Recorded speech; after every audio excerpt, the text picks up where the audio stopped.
Hello friends, welcome to my channel. এই দেখুন আজকের রেসিপি ডিমের বিরিয়ানি। খুব সহজেই এটা বানিয়ে নিতে পারবেন বাড়িতে। এই দেখুন প্রথমে জলটাকে আমি ফোটাতে দিয়ে দিয়েছি, জলটা ফুটে গেছে। জলটাতে প্রথমে লবণ আর কাবাব চিনি দিয়ে ফোটাতে দেবেন। জল ফুটে গেছে, এটার মধ্যে আমি ভিজিয়ে রাখা বাসমতি চাল দিয়ে দিলাম। চালটা ধুয়ে 15 মিনিট মতো ভিজিয়ে রেখেছিলাম। এবার একটি ননস্টিকের ফ্রাইং প্যান নিয়ে নিয়েছি, এটার মধ্যে আমি দিয়ে দিলাম সরিষার তেল। এটার মধ্যে আলুগুলোকে সিদ্ধ করে দিয়ে দিলাম, এটাকে ভেজে নেব ভালো করে। আলুটার মধ্যে লবণ আর জাফরান দিয়ে দেব কালার হওয়ার জন্যে, সুন্দর কালার আসে জাফরান দিলে।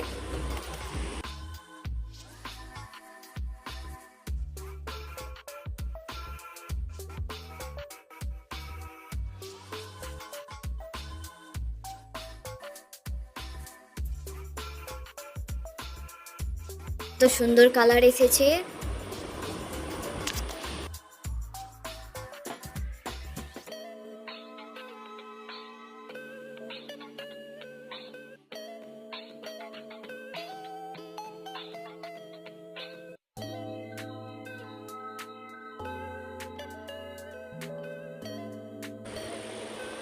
এবার ডিমগুলো সিদ্ধ করে ছাড়িয়ে নিয়েছি, এটার মধ্যে দিয়ে দিলাম লবণ, হলুদ গুঁড়ো, জিরে গুঁড়ো, লঙ্কা গুঁড়ো আর দিয়ে দিলাম জাফরান। মশলাগুলো দিয়ে এটাকে ভালোভাবে মেখে 2 মিনিট মতো রেখে দেব। 2 মিনিট পর এগুলোকে সরিষার তেলে ভেজে নেব ভালোভাবে।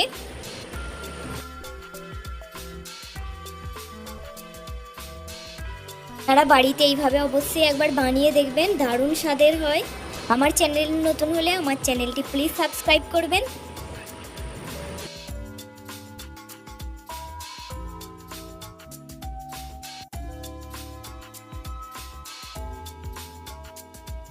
একটি মিক্সচার জারে আমি নিয়ে নেব পেঁয়াজ, কাঁচা লঙ্কা, আদা আর রসুন কিছু পরিমাণে। এগুলোকে ভালোভাবে বেটে নেব।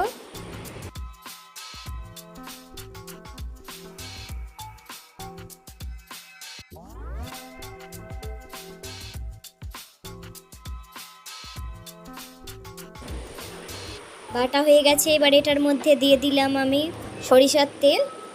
সরিষার তেলটা গরম হয়ে গেছে, এটার মধ্যে এবার দিয়ে দিলাম বেটে রাখা পেঁয়াজ, কাঁচা লঙ্কা, আদা, রসুন। এবার দিয়ে দিলাম এটার মধ্যে লবণ, দিয়ে এটাকে ভালোভাবে নেড়ে নেব।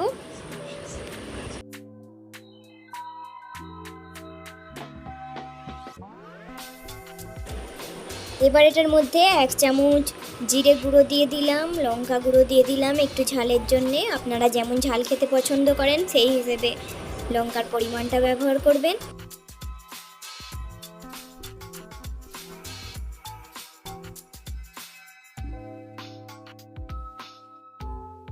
মশলাগুলোকে ভালোভাবে কষিয়ে নেব। এটার মধ্যে এবার দিয়ে দিলাম ভেজে রাখা ডিমগুলো আর অল্প পরিমাণে জল দিয়ে দিলাম। 1 চামচ বিরিয়ানি মশলা দিয়ে দিলাম, দিয়ে ঢাকনা বন্ধ করে কিছুক্ষণ এটা ফুটিয়ে নেব।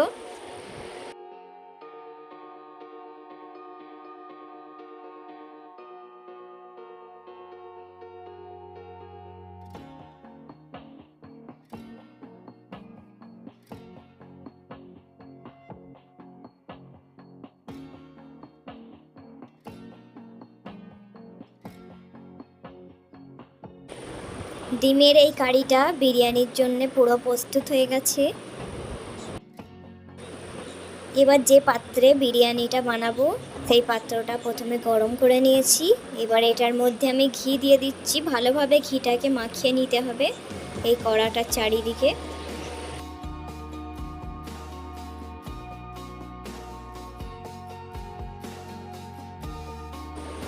ঘিটা মাখানো হয়ে গেছে, এবার এটার মধ্যে আমি ভাত দিয়ে দিলাম। ভাতটাকে ভালোভাবে চাড়িয়ে নেব এটার মধ্যে।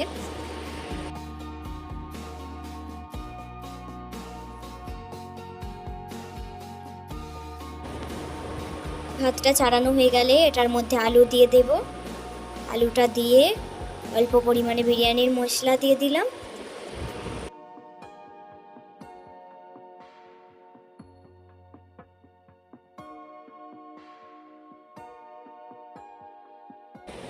আলু দেওয়ার পর এবার ডিমের কারিটা এটার মধ্যে দিয়ে দিতে হবে। ডিমের কারিটা দিয়ে ভালোভাবে চাড়িয়ে দিতে হবে।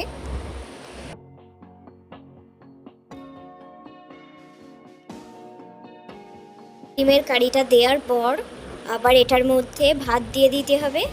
ভাত দিয়ে ভালোভাবে চাড়িয়ে দিতে হবে।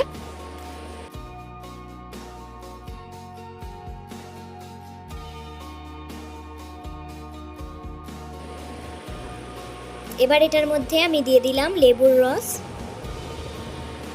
একটা লেবু ব্যবহার করেছি আমি। এবার একটি বাটিতে নিয়ে নিলাম গোলাপ জল আর মোগলাই আতর, মিঠা আতর। গোলাপ জল আর মিঠা আতর দিয়ে দিলাম, দিয়ে এটাকে ভালোভাবে মিশিয়ে নেব।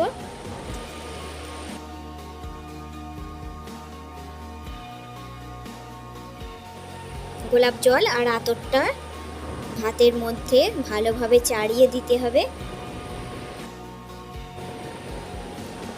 এবার 1 চিমটা মতো আমি দিয়ে দিলাম জাফরান। শুকনো দেবেন জাফরানটা, জলের সাথে মিশিয়ে দেবেন না, তাহলে তেতো হয়ে যাবে ভাতগুলো।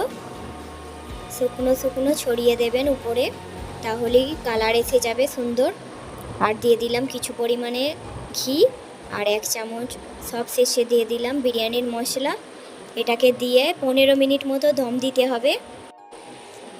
আঁচটাকে কম রেখে দম দেবেন, না হলে তলায় ভাতগুলো পুড়ে যাবে। বিরিয়ানি পুড়ে গেলে এর স্বাদ নষ্ট হয়ে যায়। এই দেখুন 15 মিনিট পর দম হয়ে গেছে, কত সুন্দর দেখতে হয়েছে, খেতেও অসাধারণ হয়েছে। আপনারা অবশ্যই এইভাবে একবার বাড়িতে বানিয়ে দেখবেন। আমার চ্যানেলে নতুন হলে আমার চ্যানেলটি সাবস্ক্রাইব করবেন, আর ভিডিও ভালো লাগলে লাইক, শেয়ার, কমেন্ট করে জানাতে ভুলবেন না। আপনারা যদি বিরিয়ানিতে আলু খেতে পছন্দ না করেন, তাহলে আলুটা আপনারা বাদ দিতে পারেন। আলু ছাড়াও ডিমের বিরিয়ানি হয়।